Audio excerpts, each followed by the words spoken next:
বাংলাদেশকে সামরিক সহযোগিতা নিয়ে নতুন বার্তা দিয়েছে তুরস্ক। ভিউয়ার্সগণ, আপনারা হয়তো কম বেশ সবাই জানেন তুরস্কের সঙ্গে কিন্তু বাংলাদেশের অস্ত্রশস্ত্রের বিভিন্ন ডিল হয়, ঠিক আছে, এবং তুরস্কের অস্ত্রশস্ত্র কিন্তু খুবই উন্নত মানের, যেটা আপনারা রাশিয়া ইউক্রেন যুদ্ধে অনেকেই হয়তো দেখেছেন। আর বাংলাদেশকে নিয়ে কি বার্তা দিল নতুন? ভিউয়ার্সগণ, যদি নতুন কোনো পাওয়ারফুল ওয়েপন্সের বার্তা হয়ে থাকে তাহলে তো আমাদের ভারত সরকারের মাথায় অবশ্যই টেনশন ঢুকে গিয়েছে। কারণ বর্তমানে বাংলাদেশের সঙ্গে কিন্তু আমাদের ভারতের সম্পর্কটা খুবই তিক্ত অবস্থা। তো সেই জায়গা থেকে যদি বাংলাদেশের কাছে পাওয়ারফুল কোনো ধরনের অস্ত্রশস্ত্র আসে তাহলে কি বিষয়টা বুঝতে পারছেন, হিসাবটা কিন্তু পুরোপুরি বদলে যাচ্ছে এবং টেনশনও কিন্তু আমাদের ভারতীয় বড় বড় চেয়ারওয়ালাদের বেড়ে যাচ্ছে, যারা বাংলাদেশকে 10 মিনিটে দখল করে নিবে বলে থাকে। তো ভিউয়ার্সগণ, এখন মূল বিষয়টা হচ্ছে কি সেই নতুন বার্তা। হ্যাঁ ভিউয়ার্সগণ, আজকে সেটাই জানবো। ভিউয়ার্সগণ, আজকে আমি ATN news live YouTube channel নিবেদিত খুবই গুরুত্বপূর্ণ একটা নিউজের উপর রিয়েকশন দিতে যাচ্ছি। ভিউয়ার্সগণ, আমি রুবাইদ আছি আপনাদের সঙ্গে। Welcome to my YouTube channel show with Rubaid. তাহলে চলুন আপনাদের সঙ্গে একসঙ্গে মিলে সম্পূর্ণ নিউজটাকে দেখে এসে এবং বিস্তারিত বিষয়টাকে জেনে আসি। Let's get start. প্রতিরক্ষা ও কূটনীতিতে বাংলাদেশকে বড় সুখবর দিল তুরস্ক। আঙ্কারায় অনুষ্ঠিত দুই দেশের পররাষ্ট্রমন্ত্রী পর্যায়ের বৈঠকে সমরাস্ত্র উৎপাদন ও প্রতিরক্ষা সক্ষমতা বৃদ্ধিতে একসাথে কাজ করার বিষয়ে গুরুত্বপূর্ণ আলোচনা হয়েছে, যা দেশের জাতীয় নিরাপত্তার জন্য এক বড় মাইলফলক হিসেবে দেখা হচ্ছে। বিস্তারিত জানাচ্ছেন তৌফিকুল ইসলাম আশিক। শনিবার সন্ধ্যায় তুরস্কের আঙ্কারায় বাংলাদেশের পররাষ্ট্রমন্ত্রী ডক্টর খলিলুর রহমান ও তুর্কি পররাষ্ট্রমন্ত্রী হাকান ফিদানের মধ্যে গুরুত্বপূর্ণ দ্বিপাক্ষিক বৈঠক অনুষ্ঠিত হয়েছে। বৈঠকে প্রতিরক্ষা খাতে সহযোগিতা নিয়ে গুরুত্বপূর্ণ আলোচনা হয়। কেবল সমরাস্ত্র কেনা নয়, বরং বাংলাদেশে সমরাস্ত্র উৎপাদন ও প্রতিরক্ষা সক্ষমতা বৃদ্ধিতে সরাসরি কারিগরি ও কৌশলগত সহায়তা দেবে তুরস্ক। হাই প্রোফাইল এই বৈঠকে প্রধানমন্ত্রী তারেক রহমানের পররাষ্ট্র উপদেষ্টা হুমায়ুন কবিরও উপস্থিত ছিলেন। গুরুত্বপূর্ণ এই বৈঠকের পর যৌথ সংবাদ সম্মেলনে অংশ নেন দুই পররাষ্ট্রমন্ত্রী।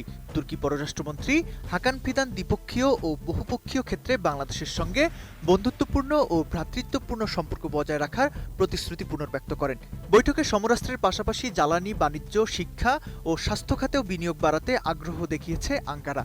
এছাড়া বাংলাদেশ থেকে তুরস্কে দক্ষ মানব সম্পদ রপ্তানি সম্প্রসারণের বিষয়েও ইতিবাচক আলোচনা হয়।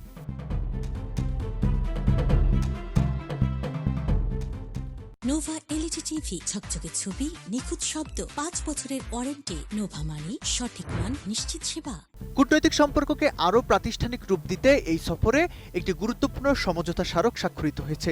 তুরস্কের কূটনীতি একাডেমি এবং বাংলাদেশ ফরেন সার্ভিস একাডেমির মধ্যে এই চুক্তির ফলে দুই দেশের কূটনীতিকদের প্রশিক্ষণ ও সক্ষমতা বৃদ্ধিতে সরাসরি সহযোগিতার পথ খুলে গেল।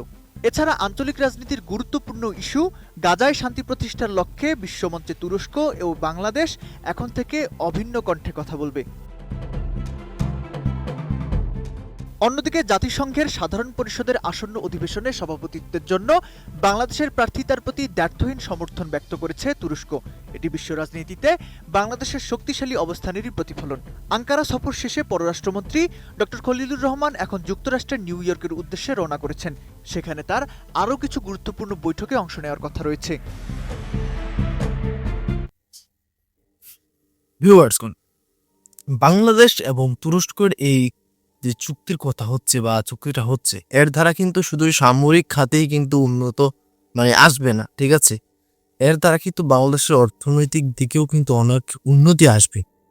তো সেই বিষয়টা কিন্তু বাংলাদেশের জন্য একটা বড় সুখবর, সত্যি অনেক বড় সুখবর। এবং বাংলাদেশের মধ্যে যদি কোনো ধরনের সামরিক ফ্যাক্টরি তৈরি হয়, বিশেষ করে তুরস্কের যে পাওয়ারফুল ওয়েপন্সগুলো রয়েছে সেই ওয়েপন্সের কোনো ফ্যাক্টরি বাংলাদেশে তৈরি হয় এবং বাংলাদেশে তৈরি হওয়া এই অস্ত্রগুলো অন্যান্য দেশেও ডেলিভারি যাবে, তাহলে এরকমটা যদি হয় তাহলে প্রথমত আমাদের ভারত সরকার খুবই টেনশনে পড়বেন। দ্বিতীয় কথা হচ্ছে বাংলাদেশের অর্থনীতি অনেকটা বেশি বেড়ে যাবে। এটা কিন্তু বাংলাদেশের জন্য সুখবর।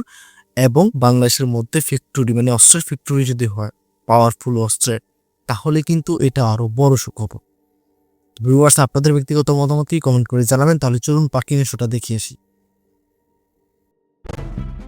তুরস্কের সাথে বাংলাদেশের এই সমরাস্ত্র ও প্রতিরক্ষা মৈত্রী দক্ষিণ এশিয়ার ভূরাজনীতিতে এক নতুন বার্তা। ড্রোন প্রযুক্তি থেকে শুরু করে অত্যাধুনিক যুদ্ধাস্ত্র সব ক্ষেত্রেই তুরস্ক এখন বিশ্বের শীর্ষস্থানীয় শক্তি। সেই তুরস্ক যখন বাংলাদেশে অস্ত্র উৎপাদনের অংশীদার হতে চায়, তখন তা নিঃসন্দেহে দেশের জাতীয় নিরাপত্তার জন্য এক বড় মাইলফলক। এক কথায় বলতে গেলে ঠিক এটা দেশের জাতীয় নিরাপত্তার ক্ষেত্রে এটা বড় মাইলফলক। কারণটা হচ্ছে যুদ্ধের সময় নিজ দেশে যদি তৈরি হয় অস্ত্রশস্ত্র, তাহলে নিজ দেশ থেকে নিয়েই ব্যবহার করা যাবে খুব ভালোভাবে। অন্য দেশের থেকে আসা অস্ত্রের অপেক্ষা আর করতে হবে না। আশা করি বিষয়টা বুঝতে পারছেন। তাহলে চলুন বাকি অংশটা দেখে আসি। তারেক রহমানের নতুন সরকারের এই সুদূর প্রসারী কূটনীতি বাংলাদেশের প্রতিরক্ষা উৎপাদন কতটা স্বয়ংসম্পূর্ণ করতে পারে, এটাই এখন দেখার বিষয়। তৌফিকুল ইসলাম আশিক, এটিএন নিউজ।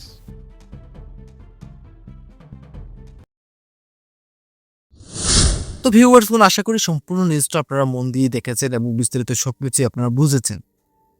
আসলে বাংলাদেশের সঙ্গে তুরস্কের এই চুক্তিটা সত্যি বেশ ভালো একটা চুক্তি হতে যাচ্ছে এবং সত্যি এখানে অনেক বেশি খুশির খবর কিন্তু দিয়ে আসছে বাংলাদেশের জন্য।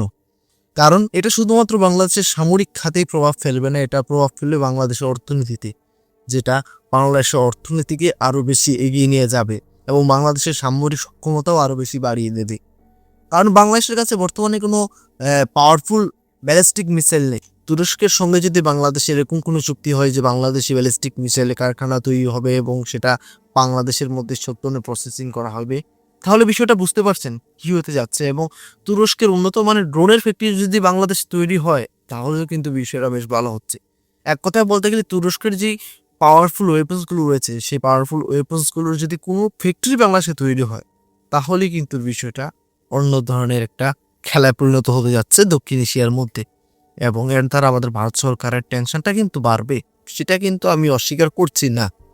তো ভিউয়ার্স, আপনাদের কি মতামত?